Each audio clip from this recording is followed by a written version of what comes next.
les ai coupés entre temps, donc voilà, ça va vous changer un petit peu de me voir avec les cheveux courts, mais j'en avais trop marre. On se retrouve aujourd'hui pour une nouvelle vidéo, une vidéo où mon fils est juste là. Et non, je n'ai pas peur de le laisser sur le canapé puisque je suis à côté et parce que c'est assez compliqué en ce moment, donc je le laisse là où il s'endort. Une vidéo sur le retour à la maison, et je vais peut-être en faire une autre si j'ai le temps, qu'il ne se réveille pas entre temps, sur le postpartum, comme ça, voilà. Dès que j'ai le temps, j'essaye d'en tourner le plus possible, et je profite aussi parce que là mon mari est absent, c'est le dernier jour de son absence. Décidément, je vais jamais y arriver. J'ai essayé de le régler avant de commencer la vidéo, mais bon. C'est le dernier jour de son absence. Après, il va rentrer là ce soir. En fait, il était parti en... Ça me déprime. En vacances en Grèce. Non mais quand je m'entends dire ça, je me dis, mais dans quel monde je vis? Bref. Donc voilà, après 2 semaines et demie, il va quand même rentrer. Après que j'ai pris la tête, je ne sais pas combien de fois, mais bon, bref. Passons. Hein. Ça doit être le baby clash, j'imagine. Ça doit en faire partie. Bref. Donc le retour à la maison, il nous a fallu environ 1 mois facile pour commencer à prendre nos marques avec le petit, pour que moi aussi j'arrive à cerner ses pleurs, parce que c'était pas facile pour moi de savoir quand est-ce qu'il avait faim, quand est-ce qu'il était juste fatigué, quand est-ce que... Voilà. D'ailleurs je me suis maquillée mais je vois mes cernes et je me dis mon Dieu mais... Bref. C'est pas grave.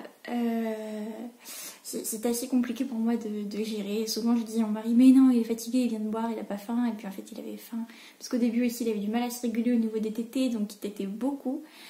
Et j'étais épuisée, je le suis toujours.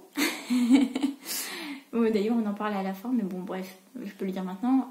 Il y a la fatigue aussi, il était très fatigué. Au début ça allait, c'est-à-dire que j'assumais pleinement les nuits, tout ça, j'avais pas trop de problèmes. Et là maintenant il dort un peu mieux en plus, c'est ça le pire, c'est qu'il dort mieux et pourtant je suis épuisée.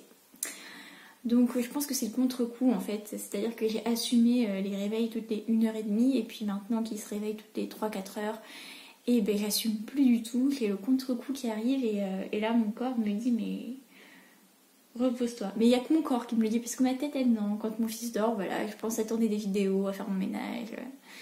Voilà, typiquement hier il dormait, j'ai pensé à laver mon micro-ondes, faire mes poussières. La meuf va très bien, à part ça. Ensuite il y avait le point le plus sensible pour moi quand je suis rentrée à la maison, c'était le bain. Parce que j'ai donné le bain à la maternité et mon Dieu, j'en garde un souvenir, mais vraiment pas un bon souvenir quoi. J'ai trouvé ça extrêmement violent. En fait mon fils hurlait, il se débattait, il a failli s'assommer je ne sais combien de fois la tête contre le rebord de la baignoire, mais c'était une horreur. Et j'en tremblais, la sage-femme à côté là qui foutait rien, bref. Et du coup j'en avais gardé un très mauvais souvenir et je m'étais dit mais comment je vais faire quand je vais être à la maison. Et j'avais très peur de donner le bain, donc j'ai retardé le moment. Je pense que j'ai dû attendre facile 5 à 6 jours avant de lui donner un bain. Et parce que mon mari m'a mis la pression, hein, parce qu'il voulait clairement que je lui donne le bain. Et je lui avais dit, moi écoute, j'ai vu comment ça se passe à la terre, je me sens pas prête. Il m'avait dit que je t'aiderais, il a absolument pas aidé, bien évidemment. Bien évidemment. Voilà, donc s'il vous plaît, parce que je sais qu'il y a des hommes qui me regardent, si vous avez des femmes qui sont enceintes ou qui ont accouché ou qui vont accoucher, pensez à elles. On n'est pas vos mères en fait, on n'est pas censé gérer 2 gamins en même temps, donc voilà. Bref, donc c'est heureusement ma mère qui était là, elle m'a aidée et en fait ça s'est très bien passé parce que c'était le moment, ah ça y est j'ai un truc dans l'œil. Donc je disais, je ne sais plus, oui donc ça s'est très bien passé parce que c'était le bon moment pour lui puisqu'elles sont venues le matin mais il dormait, elles me l'ont fait me le réveiller, enfin bon... C'était une horreur, de toute façon c'était une horreur. Hein. Mais là ça s'est super bien passé, voilà, c'était un moment où il était calme, c'était pas après une tétée en plus, parce que je savais qu'il fallait faire attention aux tétées et tout. Et il était calme, il était bien, et voilà, et puis la baignoire est bien aussi je trouve, parce que ça permet de le tenir assis en fait, sans le tenir nous. Et je trouvais ça bien parce que ça c'était pareil, la pince c'était pas du tout pratique. Enfin, puis à la mater vous êtes à la hauteur du bébé, enfin la baignoire est à votre hauteur du moins. Alors que chez moi pas du tout, donc je l'ai posée sur la table du salon parce qu'on était en plein été. Maintenant je le lave dans la douche et ça me nique le dos très clairement, donc voilà. J'avais très peur du bain, mais ça se passe bien et depuis je le lave tous les 2 jours, 2-3 jours ça dépend et nickel. J'ai toujours ce putain de truc dans l'œil, ça me gave, mais bon. Ensuite, nous avons fait face, enfin j'ai fait face, parce que mon mari, on va pas dire qu'il a fait face à grand chose lui. J'ai fait face aux coliques et au RGO de mon fils. Donc c'est très compliqué. Déjà les coliques c'est compliqué, hein. Je ne veux pas minimiser. C'est-à-dire que votre bébé pleure, se tord et il n'y a rien à faire. Alors, moi j'ai tout essayé, j'ai essayé Biogaia, Baby Spasmil, Calmosine, il n'y a rien qui marchait. J'ai même testé les tisanes aux fenouilles. Parce que soi-disant ça allait l'apaiser, mais que dalle, absolument pas. Mon fils se tordait de douleur et hurlait, mais c'était horrible. Et ensuite on a découvert son RGO, donc c'est-à-dire que... Ah bien, il se met à pleuvoir. Je ne l'ai pas découvert en fait, parce que ça faisait depuis le premier jour à la maternité, je regarde mon fils, que j'en parlais, du fait que j'entendais un espèce de liquide qui montait, qui descendait. Et petit à petit, en fait, j'ai vu que ça se dégradait. C'est-à-dire que je continuais à avoir ça, je voyais qu'il s'étouffait. J'en ai parlé à la PMI, pour elle c'était normal, il fallait pas s'inquiéter. Ouais, ok. Ensuite, après ça, il tétait de moins en moins le sein. C'est-à-dire qu'il réclamait de plus en plus, mais il tétait de moins en moins et il s'énervait. Il tirait sa tête en arrière, c'était n'importe quoi. C'était devenu un calvaire de l'allaiter, carrément. Quoi d'autre? Il se réveillait aussi à cause de ça, bah forcément, hein, puisqu'il s'étouffait ou alors il avait mal à la gorge. Il mâchouillait, miam miam miam dans le vide là. Enfin bon. Et en parlant avec d'autres mamans pour août, parce que je suis sur un groupe de mamans pour août, elles m'ont toutes dit c'est un RGO interne. Donc j'en ai parlé avec le pédiatre, effectivement il était d'accord, c'était un RGO interne. Qu'on a traité avec du Gaviscon, sauf que le Gaviscon a constipé mon fils, donc j'ai arrêté le Gaviscon puisque mon fils hurlait, mais pas pour les mêmes raisons. Et en fait, c'était un cercle infernal, quoi. Soit j'avais les coliques, soit j'avais le RGO, et il pleurait tout le temps. Et j'étais épuisée, je pleurais, mais non, j'ai beaucoup plus pleuré pour accoucher que là. Mais c'est vrai qu'à la fin, bah, on craque, quoi. On se dit putain, mais c'est pas possible, je vais pas m'en sortir, qu'est-ce que je fais de mal, quand est-ce qu'il va se calmer? Puis même, on a mal pour eux aussi, parce qu'on se dit putain, ils sont tout petits et il y a rien pour traiter leur douleur, c'est quand même un petit peu incroyable. Mais bon, voilà. Et le RGO est passé. Sauf qu'après ça, bah, sinon ça serait trop simple. Mon fils avait une conjonctivite qui n'est pas partie, mais depuis des semaines, hein. D'ailleurs il l'a toujours et il va avoir 2 mois et du coup je me posais la question de ce que ça pouvait être, enfin voilà.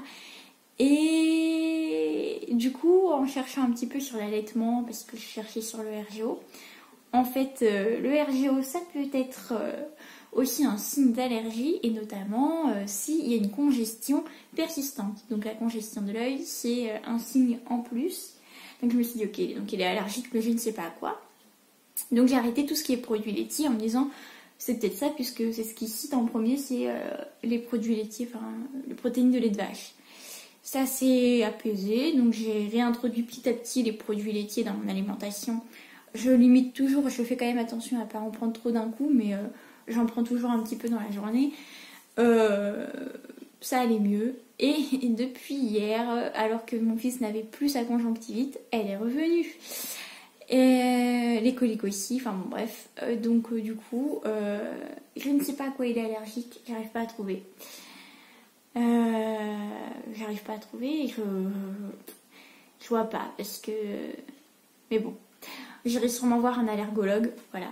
Donc en gros, j'ai galéré, hein, clairement.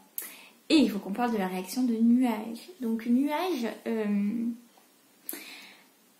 comment dire, c'est pas qu'il déteste Noam, parce que ça c'est totalement faux. On voit qu'il a de la sympathie pour le bébé en fait, mais il en a peur. Et ouais, c'est-à-dire qu'il refuse de l'approcher, il en a très peur. Ou il l'approche mais avec beaucoup de méfiance et puis il se barre dès que le petit bouge. Par contre, si Noam pleure, Noam vient... Non, n'importe quoi. Si Noam pleure, Nuage vient et miaule à côté de moi d'un air de dire mais tu vas t'en occuper, oui. Et il s'arrête dès que Noam a arrêté de pleurer. Donc comment vous dire que c'était compliqué à gérer avec le RGO et les coliques puisqu'il pleurait tout le temps et donc mon chat miaulait tout le temps. Après, il y a un truc aussi que j'ai appris à faire au tout début puisque là, j'avoue que j'ai de plus en plus de mal. Mais au début, quand je suis rentrée, c'est de lâcher prise. C'est-à-dire que le ménage, tout ça, cadet de mes soucis. Je me disais si déjà j'arrive à m'occuper de mon fils comme il faut dans une journée, on est bien. Donc voilà, je me suis concentrée sur mon fils. Je faisais le strict minimum, genre je passais l'aspiro peut-être une fois par semaine. Et encore, enfin c'était vraiment... voilà quoi, je me disais si je prends soin de mon fils et de moi parce que j'avais aussi pas mal mal du coup. Je me disais que c'était déjà bien si j'arrivais à faire tout ça. Donc voilà. Il faut apprendre à lâcher prise et voilà, au pire on délègue. Moi mon mari a fait, c'est vrai, je vais pas mentir, il a fait le ménage, chose qu'il ne faisait jamais avant, hein. Donc j'aime bien parce qu'il a fait le ménage et il s'est mis à grogner, sauf qu'avant c'était moi qui m'en occupais et voilà, je trouvais ça normal, mais bon bref.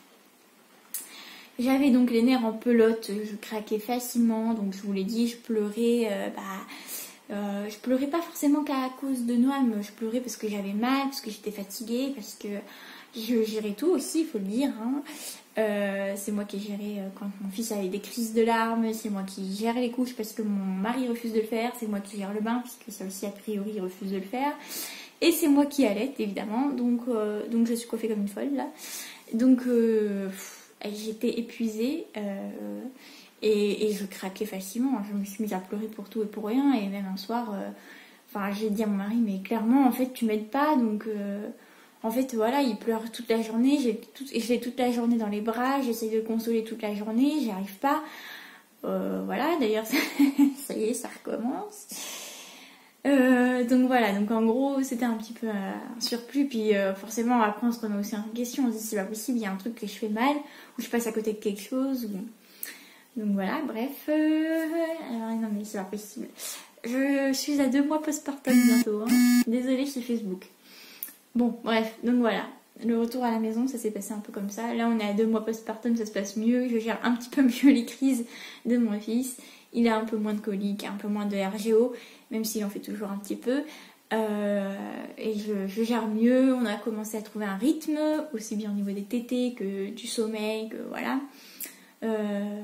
Donc ça va un petit peu mieux quand même. Voilà, et j'espère que cette vidéo vous aura plu. Et sur ce, je vous dis à bientôt dans une autre vidéo. Bye!